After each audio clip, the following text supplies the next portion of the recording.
Ya, assalamualaikum warahmatullahi wabarakatuh. Saya dengan Ryan dari Fakultas Teknik Informatika dengan NIM 17101140055. Ya, di sini saya akan membahas tentang memori internal.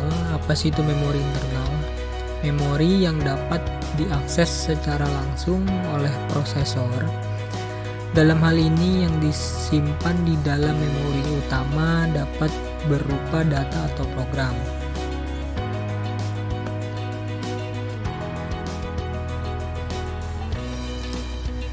Fungsi dari memori utama ada dua.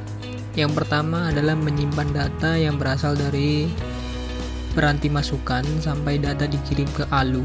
ALU yang dimaksud dengan Arithmetic and Logic Unit untuk diproses. Yang kedua, menyimpan daya hasil pemrosesan ALU sebelum dikirimkan ke peranti keluaran menampung program atau instruksi yang berasal dari peranti masukan atau dari peranti pengingat sekunder. Nah, di sini adalah memori utama atau main memory. Memori utama merupakan media penyimpanan dalam bentuk array yang disusun word atau byte. Kapasitas daya simpan bisa jutaan susunan. Setiap word atau byte mempunyai alamat tersendiri. Data yang disimpan pada memori utama ini bersifat volatile, artinya data yang disimpan bersifat sementara dan dipertahankan oleh sumber-sumber listrik. Apabila sumber listrik dimatikan, maka data yang diproses akan hilang. Memori utama digunakan sebagai media penyimpanan data yang berkaitan dengan CPU atau perangkat I/O. Oke, selanjutnya di sini kita akan membahas organisasi DRAM tingkat lanjut ya. Yang pertama adalah EDRAM atau Enhanced DRAM, merupakan model DRAM yang paling simpel dan memiliki SRAM cache yang terintegrasi di dalamnya. Nah, yang kedua adalah CDRAM atau cache DRAM yang dibuat oleh Mitsubishi sama dengan EDRAM. CDRAM mencakup cache SRAM dan cache SRAM yang lebih dari EDRAM 16 versus 2 KB. Nah, yang ketiga adalah ada SDRAM atau Synchronous DRAM. Tidak seperti DRAM biasanya yang bersifat sinkron, SDRAM saling bertukar data dengan prosesor yang disinkronisasikan dengan sinyal pewaktu eksternal dan bekerja dengan kecepatan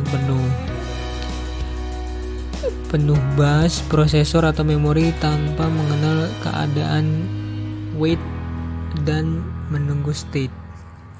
Nah, yang keempat adalah RDRAM atau Rambus, merupakan memori yang melakukan pendekatan lebih kepada masalah bandwidth. Rambus DRAM dikembangkan oleh Rambus. Pengembangan ini menjadi polemik karena Intel berusaha mempertahankan PCI 33MHz.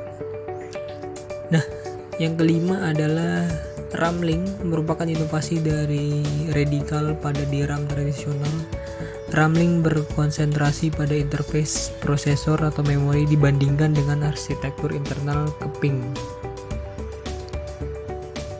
Oke, selanjutnya adalah jenis-jenis memori internal. Apa sih itu memori internal? Memori internal ada dibagi menjadi dua. Ada ROM dan RAM. Yang pertama kita bahas ROM, read only memory.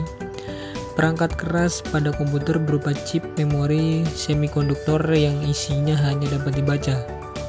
Nah, kalau RAM, random access memory, merupakan jenis memori yang isinya dapat diganti-ganti selama komputer dihidupkan dan sebagai suatu penyimpanan data yang dapat dibaca atau ditulis dan dapat dilakukan secara berulang-ulang dengan data yang berbeda-beda. Ya, sekian penjelasan tentang memori internal. Terima kasih.